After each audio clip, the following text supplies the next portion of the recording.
Yes, reka mbasuhuze kandi mbifurize kugira ibihe byiza, nizere ko aho muri hose mumiriwe neza, ariko niba hari nabo bitari kugenda neza ni ukwihangana. Twinjiye muri studio rero ku Ibendera TV tuje kubagezaho inkuru zitandukanye. Turababwira ko mu karere ka Huye umugabo ukurikiranweho gushaka kwica umugore we yaburanishijwe. Muri Leta Zunze Ubumwe za Amerika umwana w'imyaka 2 yakurikiranweho kwica nyina amurashe. Naho muri Sudani abarenga 170 bose baguye mu bitero byagabwe ku isoko. Ngizi inkuru tugiye gusangira muri aka kanya, gusa mbere yo kuzinjiramo ku buryo burambuye munyemerere mbanze mfate akanya gato mbashimire niba ujya ufata umwanya wawe waba muto cyangwa munini ugakurikira inkuru n'ibiganiro byo ku Ibendera TV. Uro agaciro gakomeye kuri twe, turagushimira cyane. Turashimira namwe mwakoze subscribe ku Ibendera TV, mwarakoze guhitamo neza. Tunasaba mwe mutarakora subscribe kuri channel yacu kuyikora kugira ngo mureke gukomeza gucikanwa n'inkuru n'ibiganiro bitandukanye tubategurira tukanabagezaho umunsi ku munsi. Nitwa na Cretin Ntirushwa, hani ku Ibendera TV, ikaze.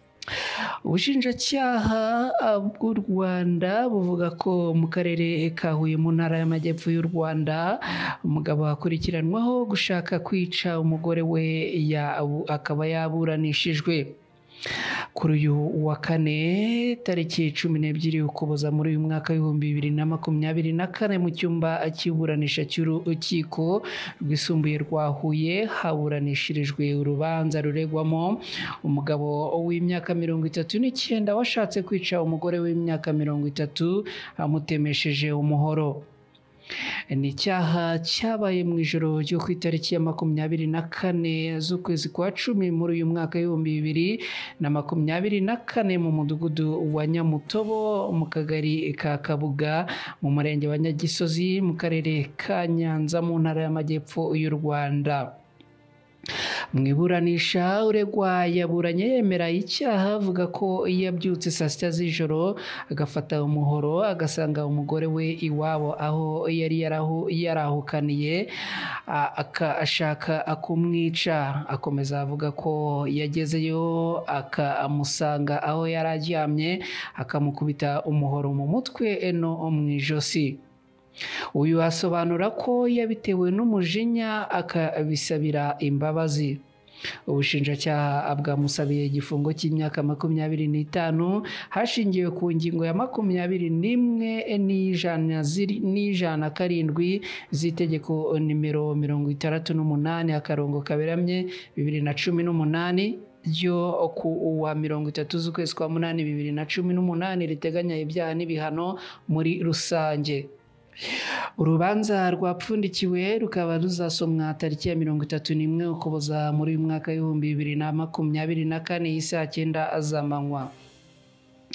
Ngibyo rero ibirimo kuvugwa mu karere ka Huye ni bya bindi tumaze iminsi tubabwira ko ubugome bukomeje kugenda bwiyongera. Reka twihuse kandi tunababwire ko muri Leta Zunze Ubumwe za Amerika umwana w'umuhungu w'imyaka 2 n'igice wo muri Leta Zunze Ubumwe za Amerika yarashe nyina w'imyaka 22 by'impanuka akoresheje imbunda yari iri mu rugo rwabo.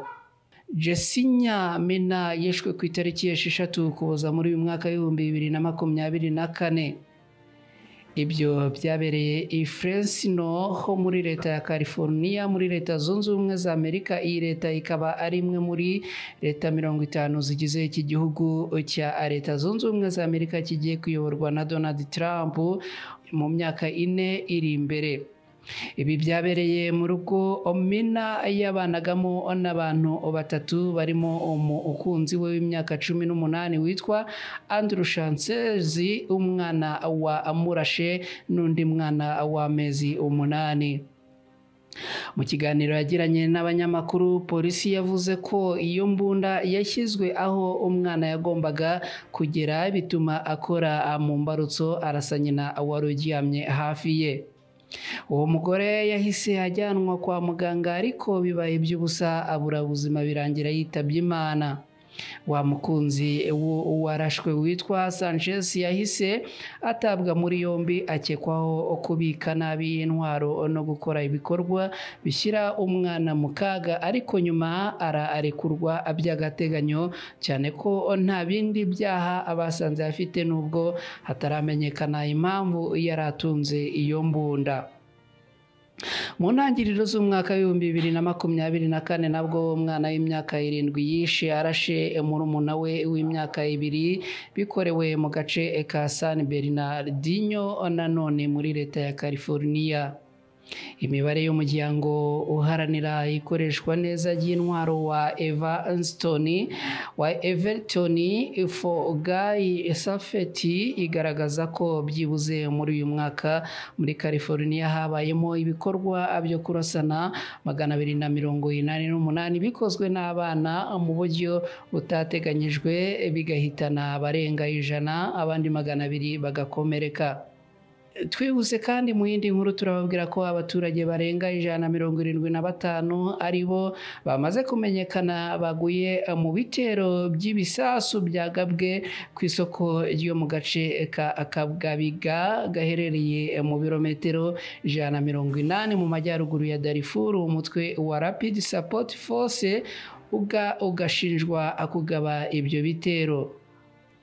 Ibi bisasu byagabwe kuri iri soko bikaba byatewe mu gihe ryari ririmo abantu benshi, bituma bahita bahasiga ubuzima mu kanya gatoya. Ikindi gitero cyagabwe ku modoka itwara abagenzi mu buryo bwa rusange gihitana abari bayirimo bose uko ari 22.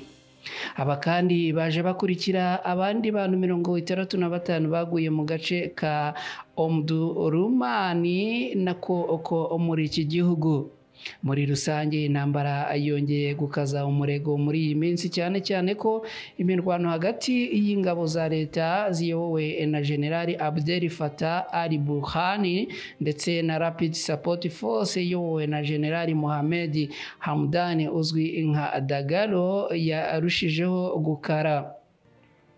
Kuva iyi ntambara yatangira muri Mata 2023 imaze guhitana abarenga 24,000 mu gihe abarenga 8,000,000 bahunze, benshi bagahungira imbere mu gihugu mu gihe abandi bahungiye hanze y'iki gihugu. Ngibyo rero ibiri kuvugwa, ngizo inkuru twabagezagaho no kwibendera TV. Nizere ko mwese mukomeza kugenda amurongerwa n'izi nkuru tubategurira tukanabagezaho.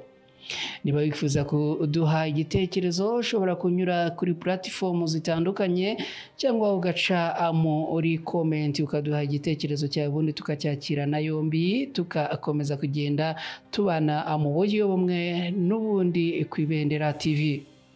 Ndabashimiye cyane rero kandi nabasezeyeho. Inkuru kwibendera TV nakagaruka. Mugire amahoro n'amahirwe, Imana ibarinde.